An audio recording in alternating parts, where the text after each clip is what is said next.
Good evening, everyone. I'm Mike Licona, and thank you for joining us this evening.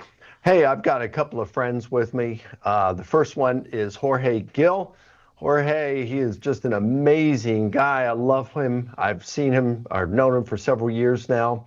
Um, Jorge has just a fantastic business where he does all kinds for social media. I know he does it for me and our ministry for Facebook and X and Instagram and TikTok. His organization keeps things going for me. So, hey, Jorge, thank you for joining us tonight. Hey, Mike, thank you. And thank you for the invite here to be able to be part of this stream. And what I want to let everybody know is that let us know where they're watching from. Put it on the comments. Also, don't go anywhere because we have some gifts that we're going to be sharing with you guys at the end of the stream. And we also want to make sure that you guys can ask all the questions you have. Put it on the comments section. If you're sharing on Facebook, if you are watching on Facebook, make sure you share. If you're watching on YouTube, make sure that you give us a like. Just smash the like button because we want to make sure that this get to more people, because what we're going to show you today is going to be amazing. So, Mike, why don't you bring in our special guest, because we don't want to waste the hour that he's been so gracious to give us. Bet. Hey, we're going to bring in Scott Lindsay. Now, Scott works for Logos Bible Software, and I've known Scott for several years. Great guy, great guy. He's really helped me with some things and resources and understanding how Logos works. Hey, I've been I was introduced to Logos back in 2002. I forgot the guy's name. He was a friend of mine at the time, and he went to work for Logos Bible Software at some time in 2001. And I was out there visiting, and he said, "Hey, Mike, I want to introduce you to something. Here, I want you to take a sample of our Bible software." And I said, "John, I don't know, Bible software. I kind of like just having the book in front of me." And he said, "Well, just try it." And I tried it, and I didn't know whether I was going to like it at first, but here it is 24 years later. Just had the 24th anniversary now that I've been using Logos, and I use it virtually every day. I use it for very in-depth research. I had a debate recently, a few months ago, with Bart Ehrman on who wrote the Gospels, and I use that on a daily basis to really get in depth to help me study with that. So it's a phenomenal product. Now there are some books that I like to have the book in front of me, okay? But the kind of research that I do, especially with things like commentaries and word studies, Greek lexicons and things like this, or the early church fathers, or if I'm just searching through the classical literature, such as Plutarch's Lives, or the letters of Cicero, or Tacitus's Annals of Rome, I'm going to. I mean, I've sat down and I've read through Plutarch's Lives, with the hardcover, the book in front of me. But now when I'm just searching through it, I just love using Logos Bible Software. It saves me so much time. And what's really cool is now Logos can do some things that I didn't even dream of a year ago. Not even a year ago, I didn't even dream it could do what it could now do. And it's just amazing how things have, I guess, how technology has grown over the last years. When I was in grad school, my final semester in grad school, fall of 1985, I bought a desktop. Well, it was back then they didn't have laptop computers, but this was about the size of a large briefcase.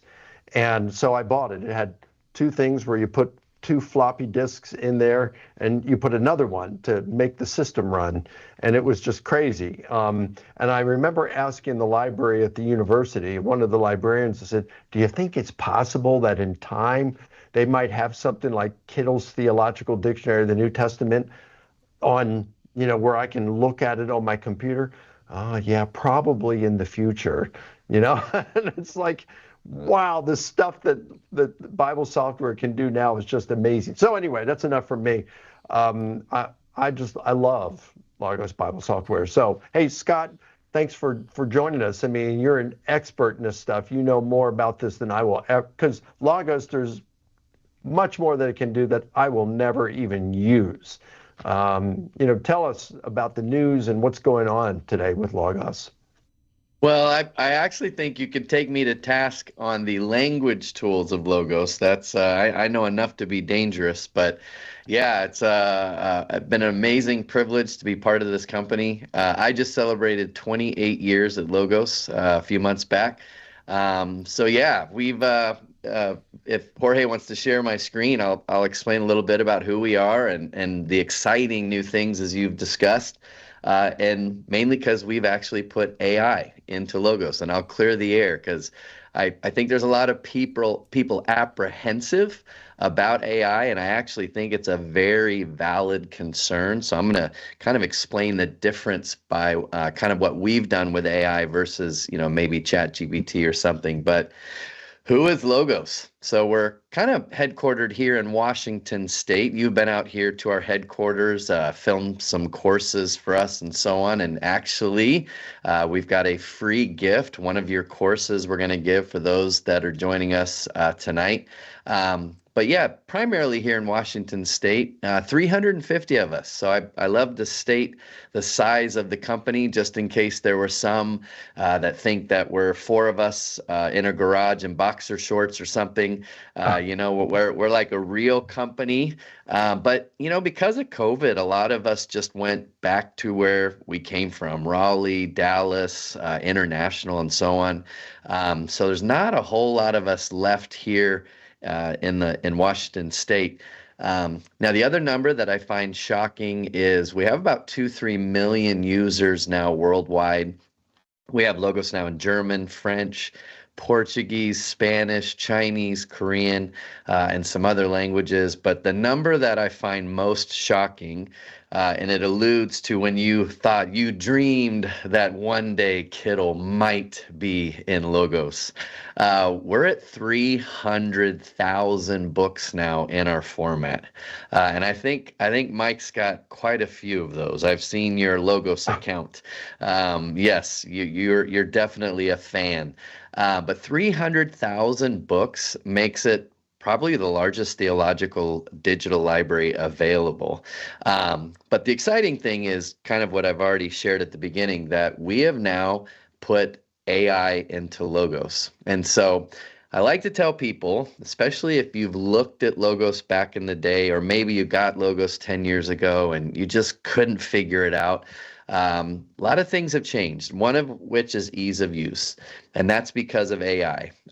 AI really has solved a lot of the ease of use issues, and I'll explain here in a moment why our AI, I feel, is superior for theological study than anything else available. But then the other issue is cost. Logos, you probably spent, I probably don't even want you to get a calculator out in your mind and add up all that you've spent over the years on your Logos, because, it was very costly. So we've finally gone to subscription for as low as $10 a month. And even at $10 a month, it's a pretty substantial theological library that you get for that price. And I'll explain why you have to have a library, because our AI is locked down to real books. So here's kind of the differences between our AI and other AI. And number one is garbage in, garbage out. What we have not done is connect the internet into Logos. And I think that was the concern when we announced to the world, last year that we put AI in Logos. Oh, Mike, the phone calls that we received, Mark of the Beast voicemails and all kinds of things. But again, listen, I'm kind of fine with people being cautious because of garbage in, garbage out. So because we're not connecting you to the internet, we're not pulling from some blogger that lives in his mom's basement. We're not pulling from random information. We've locked Logos down. I call it AI with guardrails because it's locked down to, as you said, real Greek and Hebrew dictionaries, commentaries, church history resources, and so on and so forth. And that leads me to the second thing is the danger of being connected to the internet is what they call hallucinations because AI makes stuff up.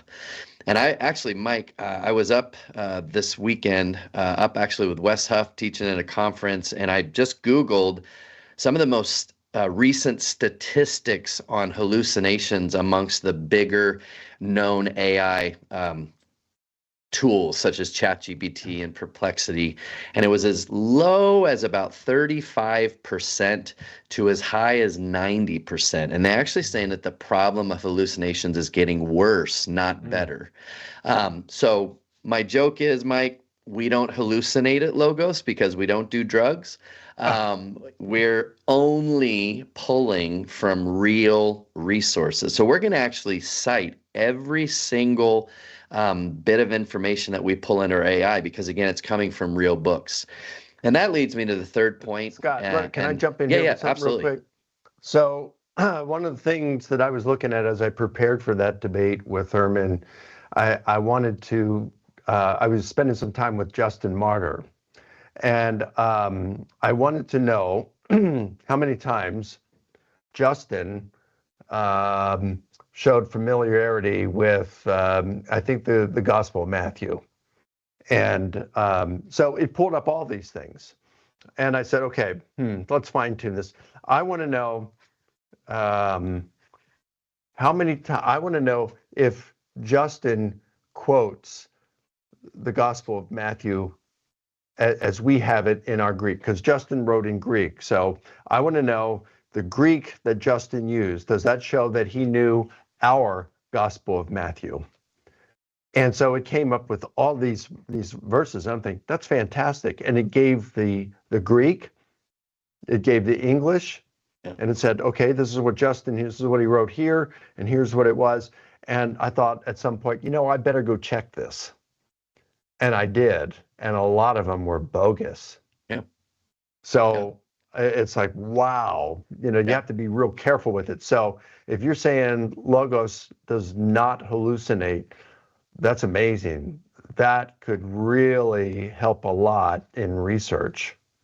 Well, and that leads me to the third thing. So garbage in, garbage out, hallucinations. But then the other thing is called theory of mind. And this is this is kind of one of the main goals of AI is to try to figure you out. So I recently was with a very well-known Christian author, theologian, and he told me, hey, Scott, I was in ChatGPT, asked a question about was it a particular gospel, or maybe I think it was the book of James. The answer that came back was wrong, and the person thankfully knew enough to say, no, this is not a good interpretation of this passage. And then ChatGPT said, you're right, this is wrong. And the person was like, no, wait a second, then why did you tell me that? And that's this theory of mine, and that one of the ultimate goals of AI is to figure Mike Licona out, to figure Scott Lindsay out, to figure anybody out, because it wants to tickle those ears and start feeding you what it knows or thinks you want to hear, okay? So don't take this the wrong way, Mike, but Logos doesn't really care about Mike per se. We're not trying to figure Mike out. We're trying to give you what your library literally says, what the Bible literally says, right?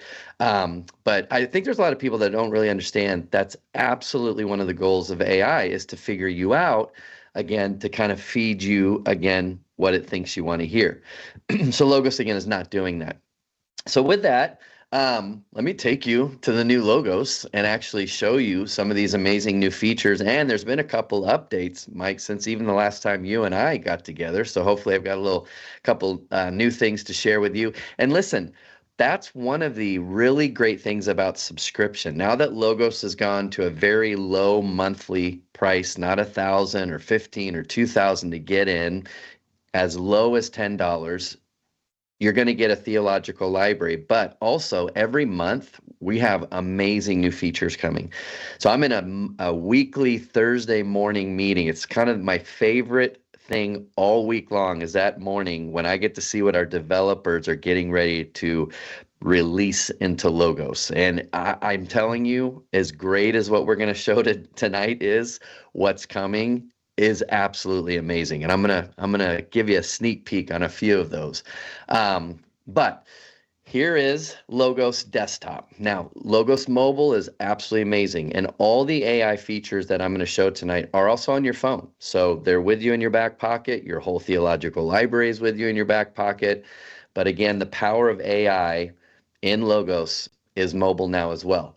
Now, I'm not going to take a whole lot of time. You know, when you open Logos, this is the way it opens. Down below, it just pulls in some church history. We manage some very well-known blogs, theological blogs. It's introduced me to some of the books I have in my Logos and so on. But I'm gonna quickly show kind of 3 of the main new features in Logos.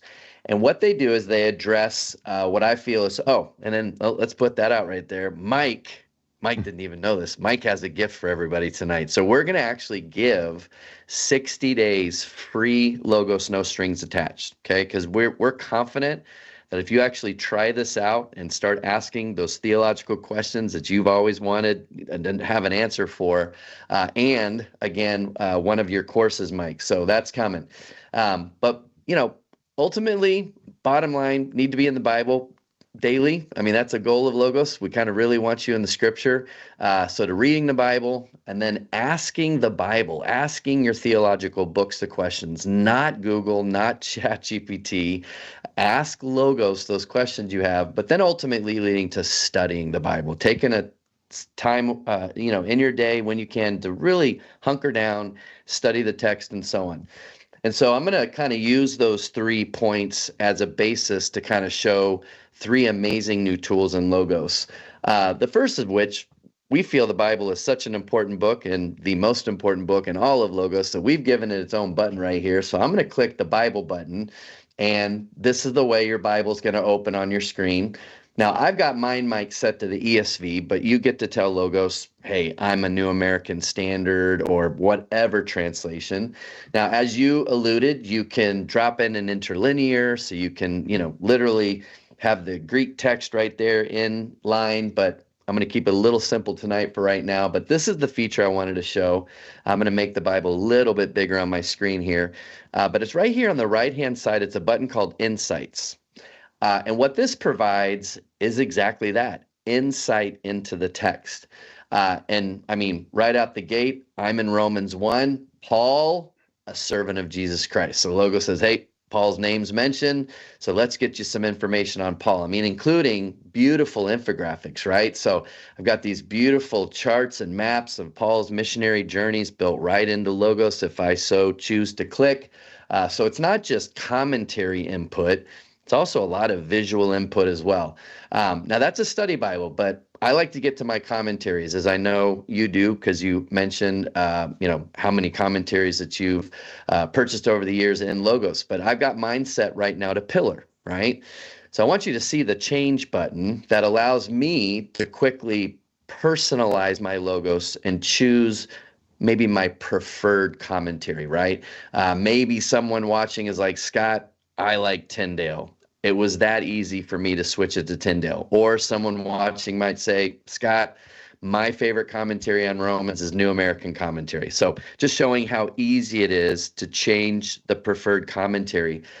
But what's great is as I scroll through the text, I want you to notice what is automatically happening on the right-hand side of the screen is it's literally changing with me. So when I hit a difficult passage and I need some insight, again, I change it to New American Commentary, and now that'll be my preferred commentary as I scroll through the text. Now, related passages is also there. Cross-references, also there. Also have my textual history, okay? And again, you can change what Greek text and so on that you'd prefer to have there. But just showing how simple it is now just to get insight for a particular passage.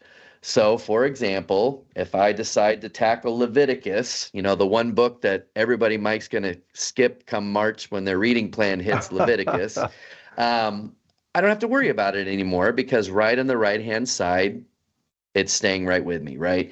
So I just like to show the simplicity of that great feature. That's also on mobile. It's one of my favorite features in church. I've got my iPad on my lap following along with the sermon. And again, if I get stuck in a passage, right there on the bottom of the screen, the Insights button, and I've got all my sources. So that's just simply reading the Bible. Need a little insight here. But this is the new tool that everybody's talking about. And it just dropped about a month ago. So this is a really, really new tool in Logos, and it's called Study Assistant. Now, Study Assistant allows us to have a conversation with your library in Logos. Even, Mike, at the $10 a month subscription, we're giving you an access to a $4,000 theological library because, again, we've locked it down. So if we don't give you good resources, right? Good dictionaries, good Greek and Hebrew resources, commentaries, and so on, the answer is not going to be that great. So here I am in Study Assistant, and I want everybody to notice on the bottom left corner is where you start your conversation. Now, I want to show everybody something before I start a conversation. I'm going to start the conversation of what is the Trinity. That's my simple theological question, right? But you can be as specific as you were saying about Justin Martyr. You could say, what is the Greek word in this particular passage and what does it mean? And I mean, you can be, and you gave me a couple questions, Mike, to throw in here. One of them I actually used, Mike, this weekend because it's like a 30-word question. And I was like, there's no way Logos can answer this. And it knocked it out of the park. So we're going to show some of these. But notice there's two buckets, if you will, to pull the answer from. Your books and all books. Now, I'm going to start with your books first. That is the level of subscription. We've got 3 levels, and we'll explain that here when we kind of close out tonight. You're getting 60 days at whatever level you want to try out. So I'm going to ask my level of Logos, what is the Trinity? You can either hit the arrow or hit enter on your keyboard. And here we go. Logos is literally taking my question, reading a massive theological library, and here is the answer. Now you, Mike, when you ask what is the Trinity, because you've been with Logos since 2002, your answer will be even better than Scott's because you have a bigger library, right? So Logos is even pulling in all those books over the years that you've purchased for your Logos. But here's my answer. But again, Mike, all cited. Okay, so this is so much different because there is no hallucination here, right? When I click this link, there's the actual article from the Evangelical Dictionary of Theology. Click here, there's another article. So I have full access because, again, it pulled from my library, all right? Now, I want everybody to notice the little copy button there. So if I click that and I go to a word processor and hit paste, there is what the question I asked, but again, all the citations there at the bottom of the page. Now, Mike, if there's any seminary students or anybody writing a book right now, they've just said hallelujah a couple times because, again, automatic citation. I know for you, when you're turning in a manuscript for a new book, that's got to be a favorite feature, that Logos automatically cites your sources. Yeah. Now, FYI, if anybody's thinking, well, what citation style or format? You can pick any one you want. Turabian, SBL, MLA. I mean, we have them all, okay? So here we go. I started with what is the Trinity, but notice you continue the conversation. So I'm gonna ask Mike now specifically about the Bible. What are some key passages? Okay, so I got a great definition from my library, but now I'm saying, hey, show me in the Bible the doctrine of the Trinity. So give me some of those passages. Now, I want everybody to notice that I didn't restate the Trinity. I didn't say, give me key passages on the Trinity, because I'm in a conversation here about the Trinity, okay? Now, as I'm reading, I only see one Old Testament passage there, Mike, and I'm like, I want a little bit more from the Old Testament. So I'm just going to say more OT. I mean, look at how simple that just 2 words, and I don't even have to spell out Old Testament. Praise the Lord. Logos knows more OT. What does that mean? Old Testament. And now it's going and finding verses from the OT. But again, the big idea is I'm having a conversation with my theological library and the Bible itself. Now I'm going to take it into a different, I'm going to kind of take a left. Hang on a Yeah, second. go ahead. I want to push back on something. Now, a person who's just in, who's in church and they're looking for some resources that are written in popular in lay language. Warren Wiersbe is great. But I can tell you, when I'm doing my research, I'm not looking to see what Warren Wiersbe said about in the Old Testament about the Trinity. Nothing bad about Wiersbe. It's just he's not writing for the researcher. Okay. Right. So I saw that he was on there. So can we choose? Is there a way? I'm gonna be that. That's where I was going next. I'm gonna say what did Augustine say, right?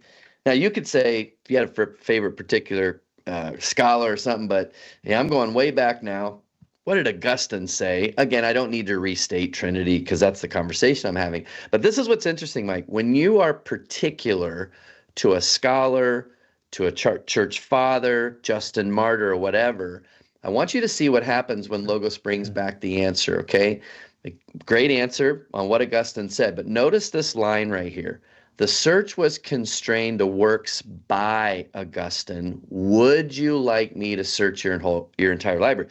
So this answer up here, Mike, is from the writings of, but I love the prompting to say, okay, I did what you asked, Scott, but would you like me to search everything? So when I say yes, Mike, it's still going to be what Augustine said, but now what scholars say Augustine said about the doctrine of the Trinity, right?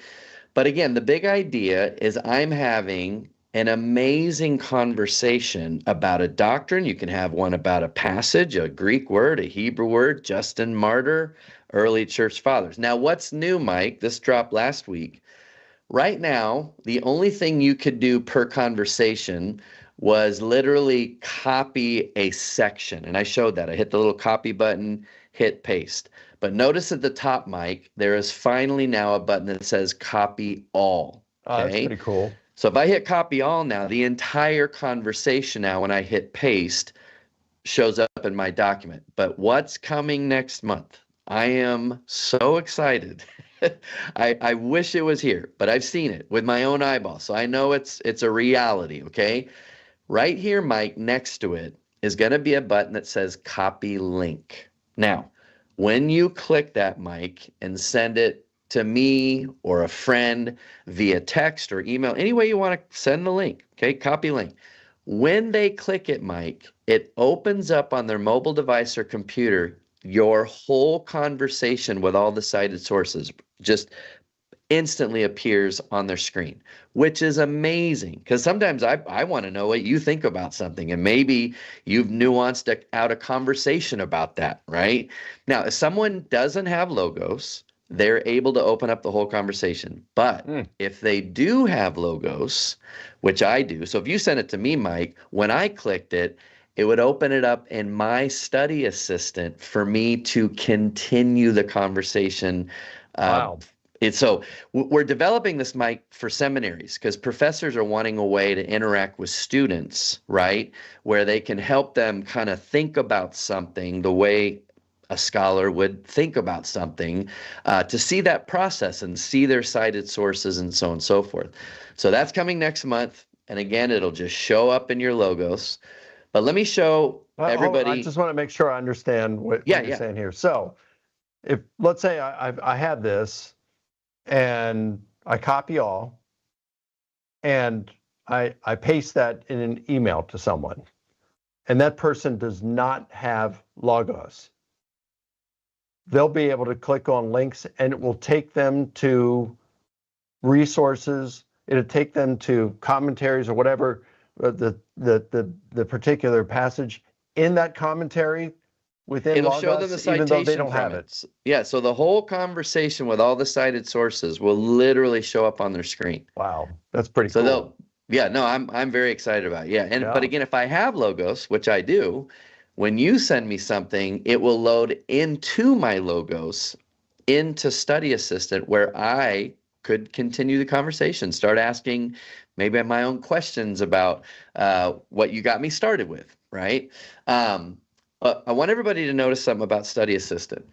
In the left-hand corner of the screen is the Recent button. So this is your history of all the conversations you started. Now, since this feature dropped, Mike, a month ago, look at how crazy I've got with Study Assistant. I mean, I have started, I don't know, Yeah. 30, 40, 50 conversations. But what's great about that is I can jump right into my conversation on the death of the apostles. I can go right back into the word in John 1:1. I was doing a little thing on Smyrna and Revelation, right? I mean, I was digging into all the different churches in Revelation chapter 2, right? But I love that because sometimes I'll spend an hour kind of having this deep conversation about something, and then I'll leave it. And then guess what, Mike? Tomorrow I think of something like, oh, I want to ask this now, right? Or maybe, like you said, I want to know particularly what a scholar has to say about this, right? So what I want to show everybody is some of the questions that well, let me show one of the questions that I've been working on, and then I'm going to show two or three of the ones you showed. But this weekend, I was at a conference on church history. So the theme was church history. So I just jumped in here, Mike, and in front of everybody, I typed, what were the main ecumenical councils, right? Great answer. Great, sources that I could open and read more. Then I said, can you summarize each council? So there's the summarization of the main councils there, right? Then I really wanted to know more about Nicaea. So I said, tell me more about Nicaea. So there we go. But as I scrolled down, I then said, what is the creed of Nicaea, right?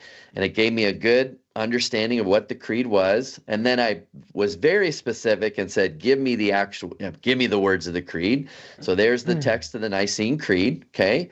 But watch what I did at the end, Mike. And I'm hoping for some that are in ministry, you're going to get excited about what I'm going to show you can do next in a conversation. I then said, Mike, can you summarize this conversation for my teaching for our youth group?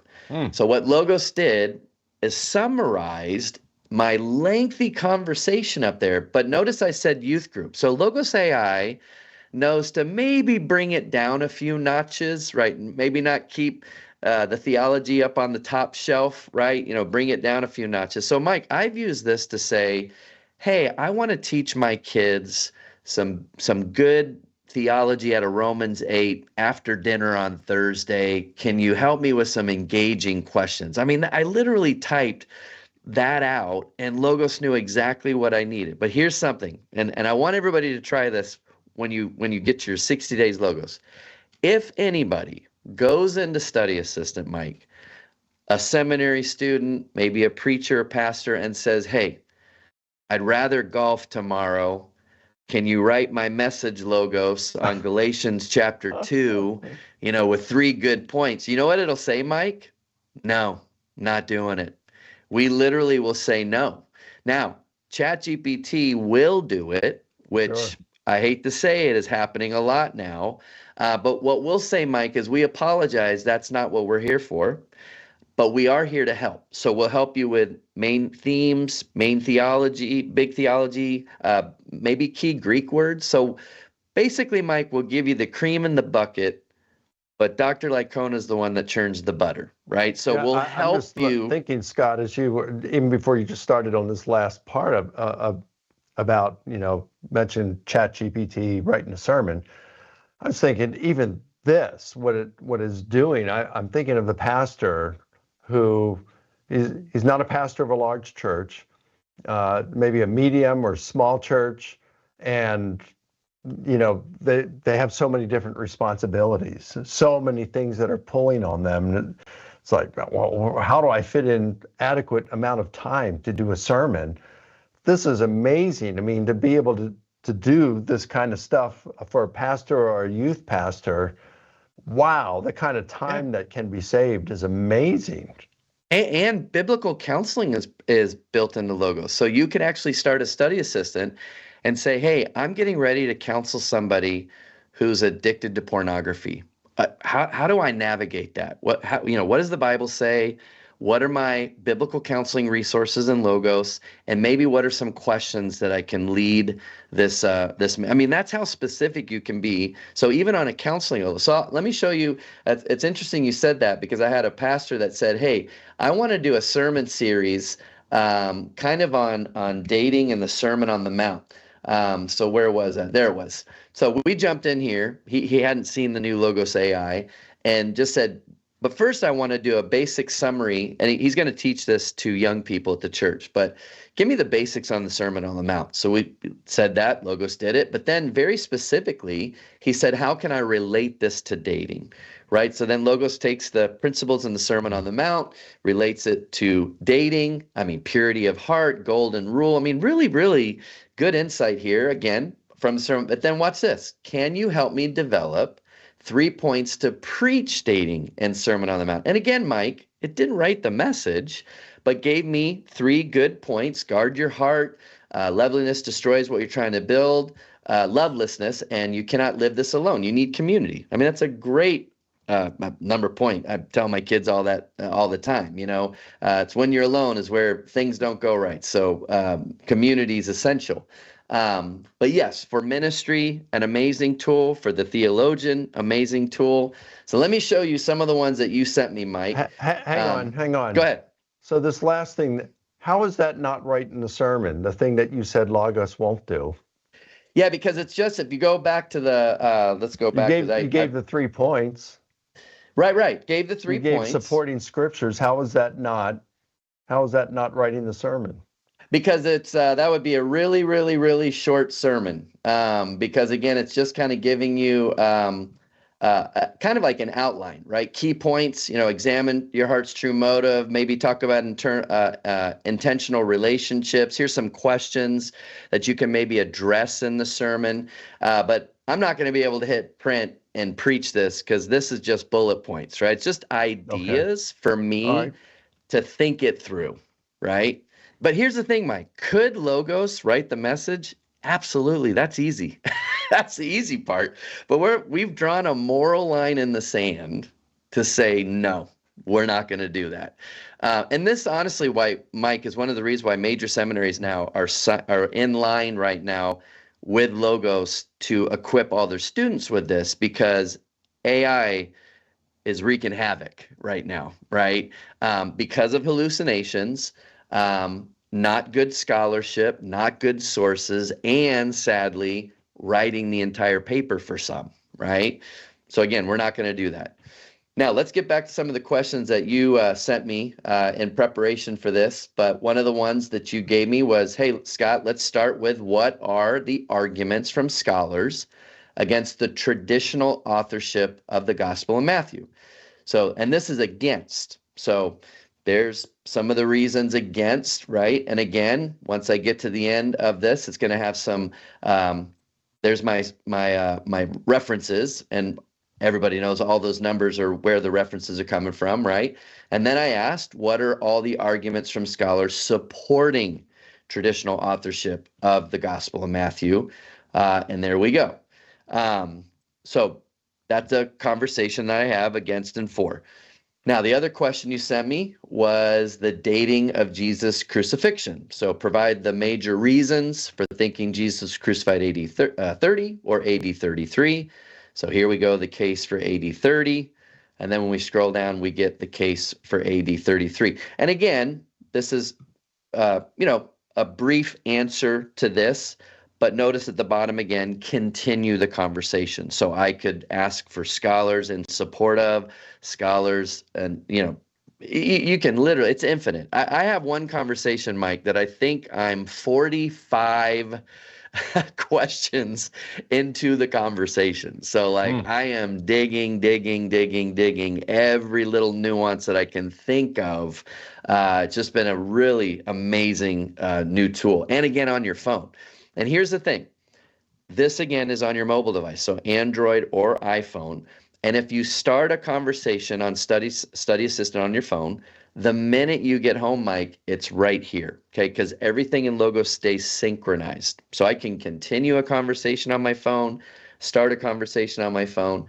Now, the last two I want to show is you gave me the question, is it more likely that Jude shows clear knowledge of 2 Peter or that 2 Peter shows clear knowledge of Jude? It says the scholarly consensus has shifted decisively toward viewing 2 Peter as dependent on Jude rather than the reverse, a position that once held sway but has gained almost no support in recent decades, with the most widely accepted view now favoring Jude's priority. Then it gives us several factors, the structural argument, and then why older interpreters favored that. But again, good answer. And I sent you the answers that, what, do you like these answers? You said, yeah, actually, these are really, really. And what's funny, Mike, awesome. Is I did this at a church in Chicago a couple months ago. It was mainly just showing it to a congregation. And the reason the pastor invited me, Mike, was he's a little scared to death of his members of his church using ChatGPT, right? Just getting heretical responses to questions. And when we were done, I did not know he was going to do this, Mike, and my heart started beating out of my chest. He put 2 microphones in the aisles. There's 1,000 people here, right? And he said, come up and ask any question. I'm going to have Scott type it in. Let's just see what the answer is. Now, Mike, the first question was a young woman who said, why can't I have sex out of marriage? I was like, wow, okay, we're going there. Like, we're going to ask this question. And listen, Logos gave a very solid biblical response. I think it even gave the analogy of a fireplace, in its context, brings warmth and light, but you take one log out of that fire, out of that safety, and it's destructive. It'll burn the whole house down, right? I mean, the pastor was like, Scott, I don't know if I would have given a better answer than the answer that Logos gave. And then, Mike, the other question was this huge man. He's kind of the caterer for the church. He's the barbecue guy, and got up to the mic and said, "Pork or no pork?" It's like, okay. Mike, I typed that in there and went to the Levitical law, Christ's fulfillment. I mean, it was such a good theological response to a barbecue question. And we kind of had a little church, Mike, because when I read the final part of the response, it was, hey, you can eat bacon. Yeah, everybody was like, yay. I wasn't going to give up bacon if Logos said, even if I was supposed to. Now, here's the question that I shared that you sent me even this weekend, because I just thought it was a great example of really, look at the size of this question that Mike sent me. In Luke 21:16-18, Jesus tells the disciples that they will be arrested and some will be put to death. However, not a hair on their head will perish. And we know, though, that Herod killed James, Peter was crucified. So Jesus was not saying that executioners would just leave your hair alone after killing you, right? So what did he mean? That's a great question. And it gets into the external inviolability. It talks about the proverbial expression here. So basically, no, Jesus wasn't saying that you would be killed, but they're just not going to mess with the hair on your head. But that's my point. I'm using this mic all the time. You're going to be in a lot of pain, but you're going to look pretty good. Your hair's going to look good. But listen, this is so good. I'm working with quite a few NFL players. You and I kind of talked before we started about some sports stuff. But some of the guys that I'm working with are the quarterbacks that lead the Bible studies for their teams, and one of them is witnessing, Mike, to some Muslims on the team. And he went in here and was able to build out a conversation, because the one thing they keep going at him with is the doctrine of the Trinity. Don't like it, right? So he went in, Mike, and said, from an evangelistic standpoint, how could I talk to a Muslim about their view of the Trinity and the biblical view of the Trinity? And it nuanced it, because he's like, listen, I don't want to just beat them up with the truth of Scripture. I want to plant gospel seeds in their hearts. And it did that. It understood kind of his heart behind, this is where I want to go with this, right? he was so excited to go to the locker room the next day once this new feature dropped, because he could be that specific in his need, right, for ministry. So that is study assistant.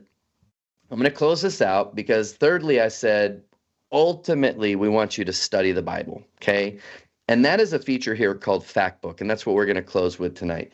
So reading the Bible, bare minimum, first rung on the ladder. Secondly, ask the Bible questions. Ask the early church fathers questions. Ask Greek texts and commentaries questions, not the internet, okay? But ultimately, studying is so important. So Fact Book is the best tool for studying. Study Assistant is for asking questions. But when I want to study a text or a topic, this is where I go. So I'm actually doing a little study right now in Jonah 1 through 4. And I just want everybody to see, and just everybody watching, you just type what you want to study up there. You can type resurrection, 7 churches, manuscripts, whatever topic you want to know about, or a text. But I want you to see when you type in a text. So I've typed Jonah 1 through 4. Look at what Logos did in 1 second, right? There's the biblical text. There's my commentaries all lined up. There's all my text. This is new, Mike. I don't know if you've seen this. This dropped a couple weeks ago. So we're now just going to line up all your Bibles, all your Hebrew texts, and so on in a single view, right? So if you want to go straight to all your Hebrew texts, there you go. I'm going to skip that part because that's my favorite new thing. So I don't want to steal my thunder yet. But people, places, and things.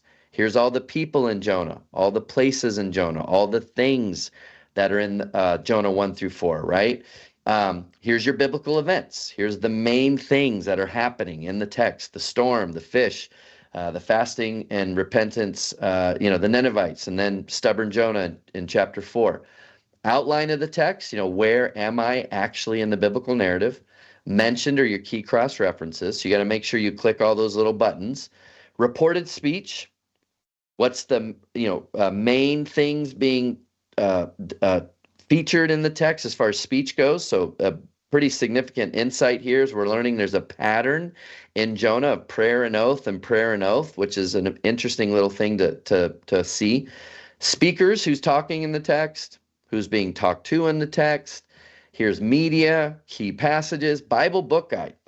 When you're preparing for your debate with Bart, this is huge. Bible book guide for every book of the Bible. So you can go into Matthew, Mark, Luke, and John, and you'll get the content of that particular gospel or book of the Bible you're in. Like, again, I'm in Jonah.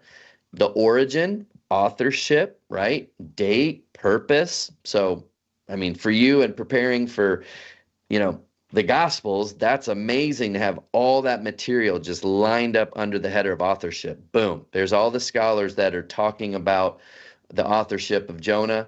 Background is your historical, recipients, objects, geography, canonicity, form, your literary forms, meaning. For pastors, this is huge, or actually anybody studying the Bible, to know the theme of the book, the emphasis, the interpretation.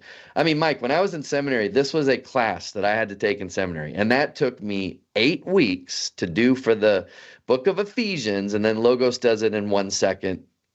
I was a little mad. And Logos does a better job, right? But my point is, dictionaries, journals. So, look at all that Logos did. All I did was type in Jonah 1 through 4 up there, right? But let me show you this new section, and I'm going to go to a topic that I've kind of been digging into, the image of God. So again, you type your topic or passage up there, pick exactly what you want, because there's sometimes some nuance, right? So if I type Trinity, it's going to say Trinity. Do you want an Old Testament, New Testament? So it'll give you flavor. But once you select exactly what you want Fact Book to pull for you. So here we go, image of God. There's my dictionaries, but this is the new section, Mike. It's called questions to ask.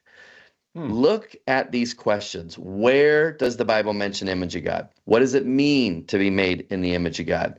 Now, I think, Mike, the biggest barrier to personal Bible study is most don't know the right questions to ask the text or the topic, right? If they know that, then Bible study becomes interesting because I know what I'm looking for, right? Imagine, I remember when I first became a Christian, Mike, Somebody wisely said, Scott, you should live in the Gospel of John. I've heard John and Matthew. Those would be my two books that I probably would tell a new Christian. But Mike, as you and I both know, when I first read John 1:1, I didn't realize, Mike, how much theology was in the first, it was 14 passages of John 1. I just flew through it. I didn't know what to look for in John 1:1, right? But watch this, Mike. Again, commentaries are great because these are those scholars that have spent their lives studying the Gospel of John. But watch again, questions to ask. And Mike, look at these questions. What does John 1 say about Jesus? What does the word mean in John 1:1? Does John 1 support the Trinity, right? So if you want to dig in, and that's the reason why we name Logos Logos, right? The word became flesh. Mike, all you do is just click the arrow. Now I'm going to ask Mike for a button for Scott. Maybe you want it too. Just give me everything because I want to know the answer to every single question. But Mike, you click what you want the answer for. So I selected what does John 1:1 mean about by the word. There is my input from scholarship. But if I want to go further with this, Mike, watch. Notice in the bottom right corner. Guess what? If I click that, it kicks it over to my study assistant for me to now start asking even deeper questions. And we'll circle the plane with this. Remember my little joke when I said Leviticus 1, the book of the Bible that we're probably going to skip come March when we hit it. Look what happens, Mike, when I typed in Leviticus 1, scroll down a little bit to the section called questions to ask. What is a burnt offering?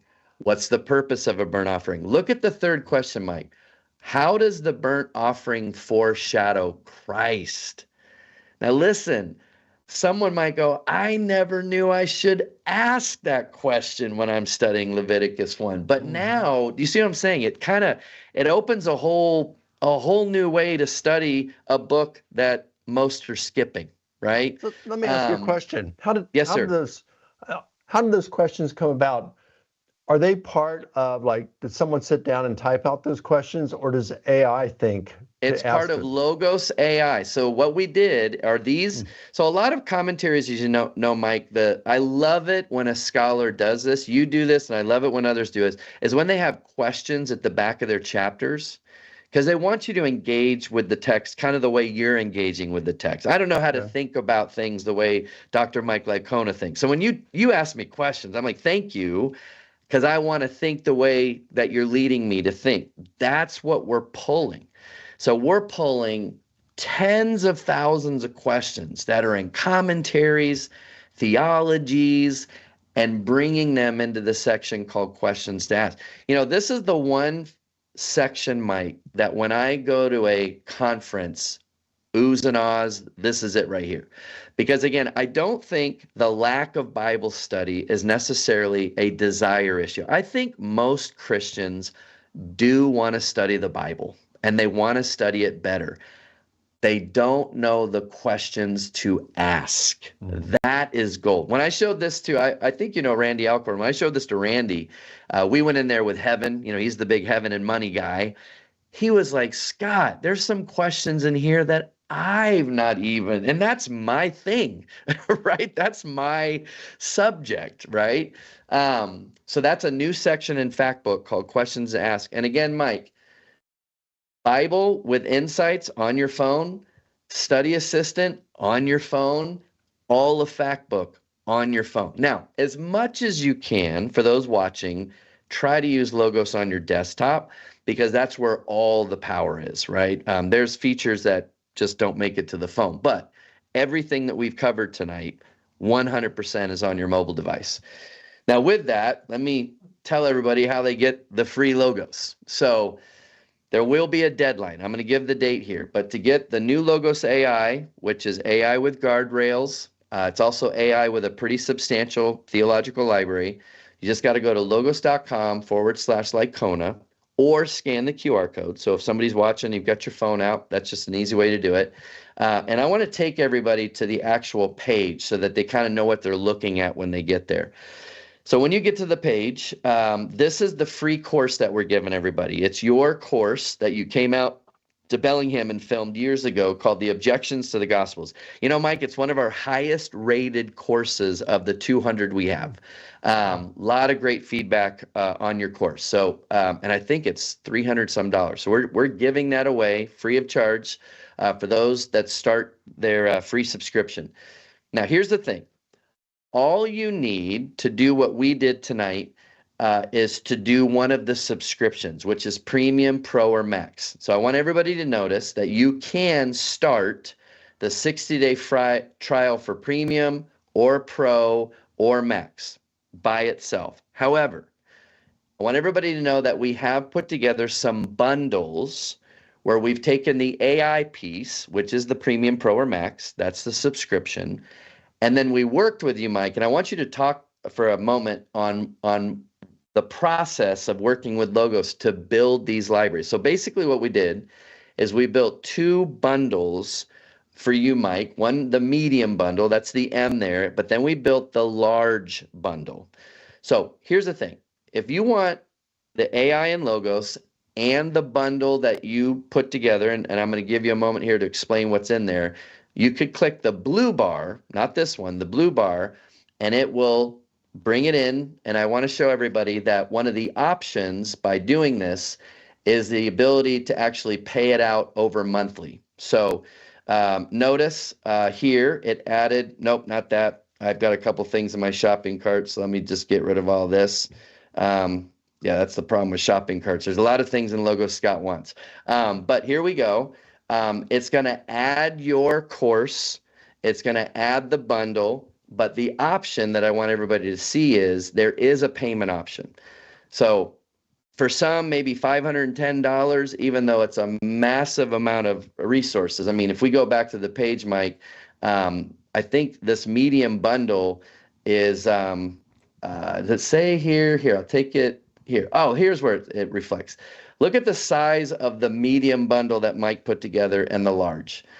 $3,500 worth of books for $600. I mean, that's 82% off what it would cost to go to Amazon and buy the books that Mike recommended, and then even more savings on the large bundle.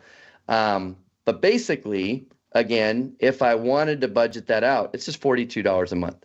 So after the 13th payment, as you see there on the screen, it's done. You would own this library forever, all the commentaries that Mike selected, all the dictionaries, and so on. But just wanted to show there is a monthly option for that, because for some, maybe that's a little too much right now, but hey, I could swing $42 a month. But quickly tell everybody kind of what was the process of working with Logos to kind of hand pick the books that you put in the medium and then also the large bundle. I don't remember all of that was going on, but I know I wanted some good commentaries that one could be consulting on a regular basis. And there were some commentaries that for one reason or another, the publishers of those won't allow them to be included in bundles. So right. I had some already come included with it, but there were others that's like, no, I want them to have some of the highest quality commentaries. So which ones do we use for these? So yeah, for this one here, I think I forgot which ones we chose. Yeah, let me show everybody. If they click right here where it says learn more, so if somebody's like, okay, you got me interested, Mike, you hand selected some key commentaries, what is in medium and what is in large. All they would have to do, Mike, is just click that button, and it will actually take them to the page where they can literally see all the commentaries. So notice you picked IVP, you picked Pillar, you picked a lot of fantastic dictionaries. So that would be the simple way for someone to go, hey, okay, what's in the large bundle, right? So click that little light blue button where it says learn more, and that will take you to the actual page where you can scroll and see. So here, I mean, Mike, you put Hermeneia in here, you put ICC. I mean, those are, if I was going to pick my top 3 or 4, that's definitely right there. New But the big International Greek idea, Testament Commentary, that's one of my favorites. And so to point out, Socio-Rhetorical Commentary Series, you got Craig Keener, Ben Witherington have contributed to those, several in those. NIGTC is in Yep. there, right? Just these two commentaries, Mike, Hermeneia and ICC, add those two prices together. That's 8 and 4. That's $1,400 if someone just wanted those. Okay, that's almost the price of your bundle plus hundreds more resources. Does that make sense? It's a great deal. Yeah. So, but Great I just deal. want to point out, by bundling, the price came down significantly. I mean, 85% off on what it would cost to buy those books individually. There's the course. With either of those. Yeah. But especially the larger one, you can do some serious Bible study with those. Yeah. And again, the monthly. So just let everybody know. But yeah, you can go to this page. Minimum, you're going to want to start the free 60-day trial, right, of either Premium, Pro, or Max. But seriously consider doing one of the bundles that we put together where we take the AI and then also add some of those hand-selected titles. But here's the deadline. There's the course you'll get. Again, that's free, but would normally cost $330. It's Mike's Objections to the Gospels. Now, if you have old logos, their price actually could come down even more because we'll credit them maybe a book that Mike had already picked for his bundle. So you never pay for a book twice. So your price actually could be less. So just make sure when you go to the special page there, logos.com/Licona, that you have signed in to your Logos account. And that way we can reflect the dynamic pricing. And again, your price could be quite significantly less, actually. But here's the deadline. 2 weeks from today is when the page is gone. So at least take advantage of the free 60 days of the new Logos AI. I would recommend Pro. Pro is the level that has the ability to do Greek and Hebrew. The biblical counseling is in there. All the AI, including the Bible study prep and the sermon prep AI, is all part of Pro. That one's the $14.95 a month, but that's the deadline.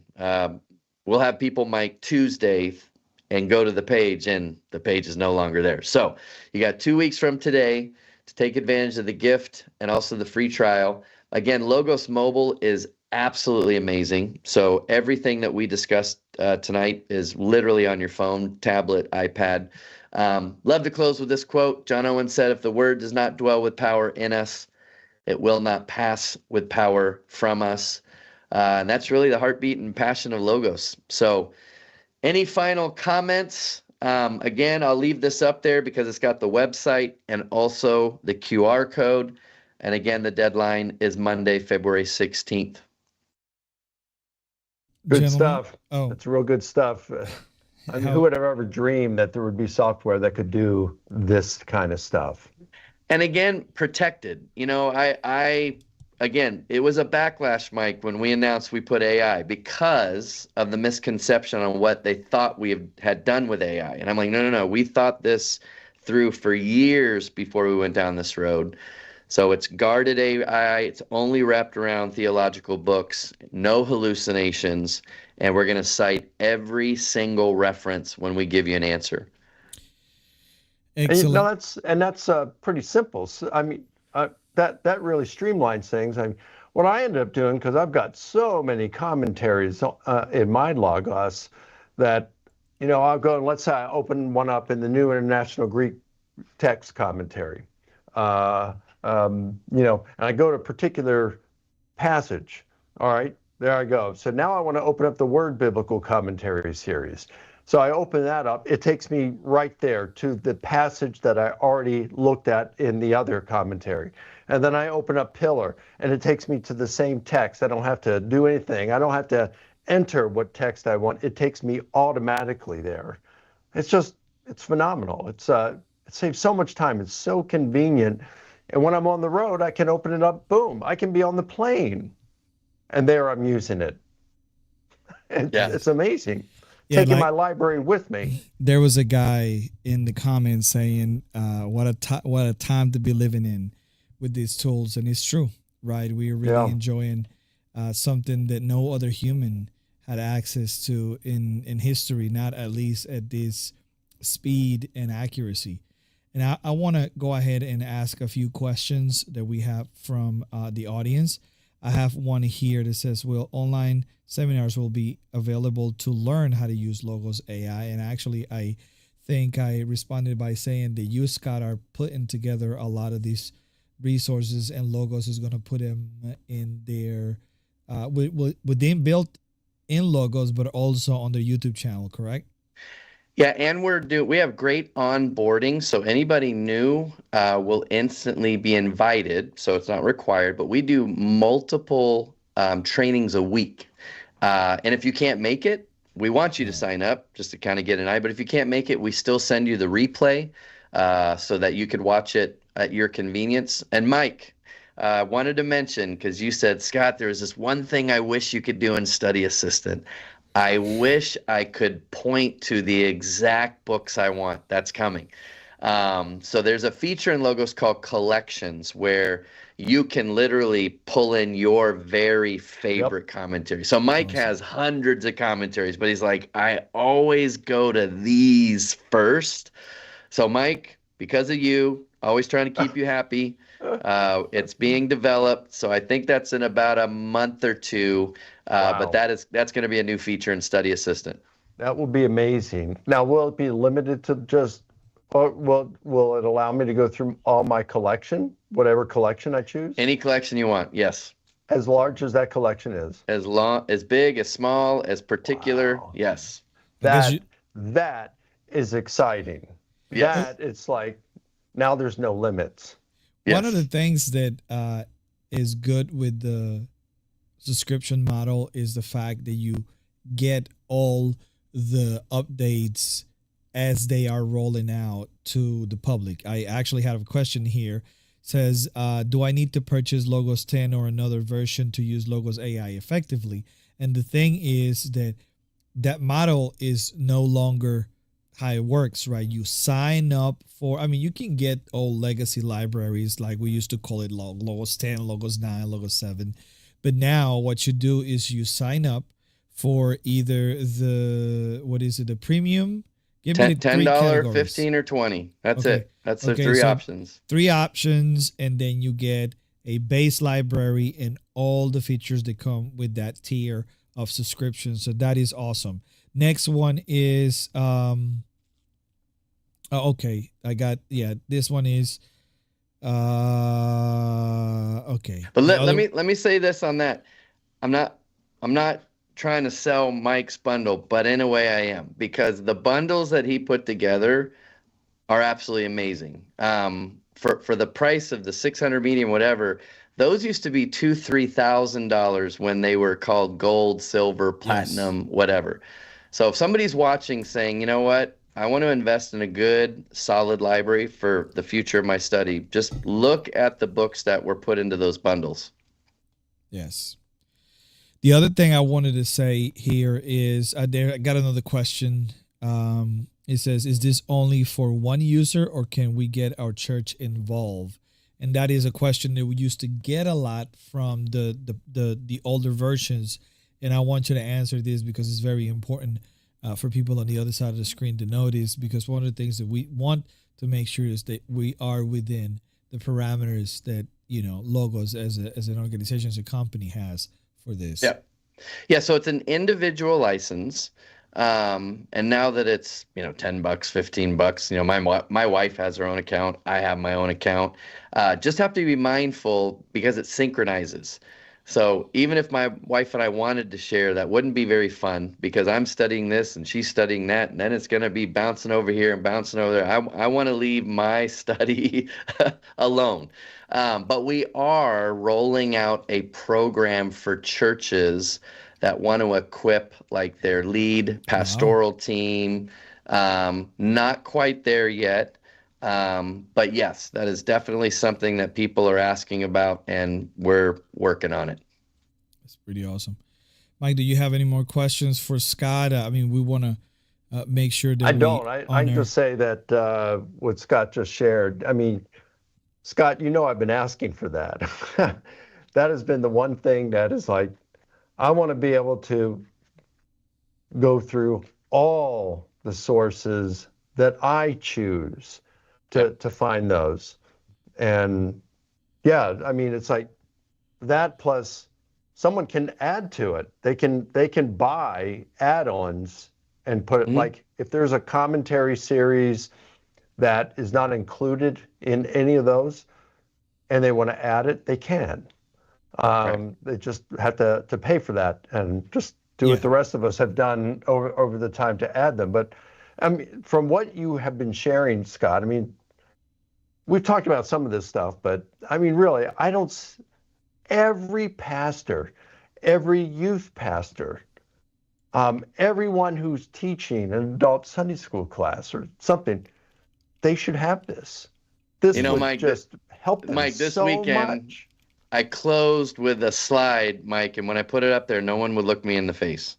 It was a slide that showed Netflix, Hulu, Spotify, and the point I was making is we don't need 8 ways to watch a movie. Just get rid of one, and for less money. I mean, Netflix just upped my monthly. I think it's 25 or whatever a month now. I don't, again, need 6 ways to watch a movie. Just get rid of one. That's right. And you're going to have an amazing tool and here's what I love about Logos. It's good enough for Dr. Mike Licona, who dreams in Greek, as well as the guy that got saved Sunday. It's a tool that you're not going to outgrow regardless of where you're starting, which is pretty amazing because there has been software that I've outgrown. Right, I got more proficient than the software.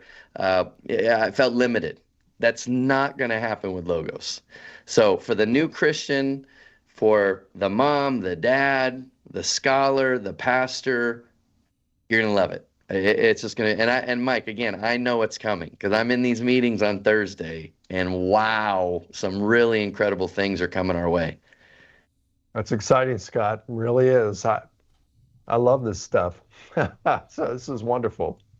Well, definitely it's been a wonderful time. People were asking what is the code is right there at the bottom of your screen. Actually, if you look at the bottom right, you have a QR code. All you have to do is take a snapshot of this live stream, then go to your photos, tap that, and it will take you directly to logos.com/Licona, and you can get your 60-day free trial. Make sure you do that. And get the free course, and then you can see it at Mike's feet and learn these amazing materials the Logos are making available for free to you. Anybody who has questions about Logos, all they have to do is to go to the landing page, logos.com/Licona. If you have any questions, there are multiple links there where you can reach people. You actually can pick up the phone and call them. I think they also have, if I'm not mistaken, a chat system, but all you have to do is ask. If you have questions, ask them. Again, if you're already a Logos user, you're going to be able to have that dynamic pricing, which is going to be much cheaper for you. But make sure if you call that you say you were part of Dr. Licona's live stream. That way they know to give you all the freebies. Yeah, freebies and the discounts and the extra time and all of that. And make sure that you put it to good use. Use as much Logos as you can. I tell you, and you guys were talking about Hulu and Disney Plus and Netflix, and actually I have been shedding off all my subscriptions in the last 3 months, so I want to be able to focus on this. And I tell you, my devotional life, my biblical studies life, and my relationship with God has gotten so much stronger because now, as an ADHDer, and listen, this is no secret to any of you, I believe both of you have ADHD too. I know Mike has it. I do. I know that Scott must have it because that's why we get along so well, all 3 of us. So, yeah, for people like us, 9 times out of 10, getting something started is the biggest stumbling block. But if you have Logos and all you have to do is talk to it as if it was just a person on the other side of the keyboard that is going to give you ideas, is going to help you study. There is no better resource than Logos, now embedded with AI. And it won't hallucinate. It doesn't do drugs. Yes, and actually Logos that's good because I won't hallucinate anymore. I used to, but I stopped eating mushrooms a long time ago when I came to Christ, and I don't do that anymore. But yes, Logos will not hallucinate, and it will give you all the answers that you're seeking if you join the Logos family. It's a great tool. Me as a seminary student and just someone who is aspiring to be like Mike and Scott, because Scott might be here, the person doing the presentation, but Scott is you got a degree in theology, so it's not just a guy who shows logos. It's a person who's been invested in the life of the mind and the theological studies. And some of us will never gonna get a degree in theology, but that doesn't mean that we're not theologians. If you're studying the Word of God, you are a theologian. There's no better tool to do theology than Logos. So I'll leave you two guys now to close the stream. Thank you for allowing me to be part of this, and just make sure that you sign up for Logos. You got 60 days to try it out for free, and you get the freebies.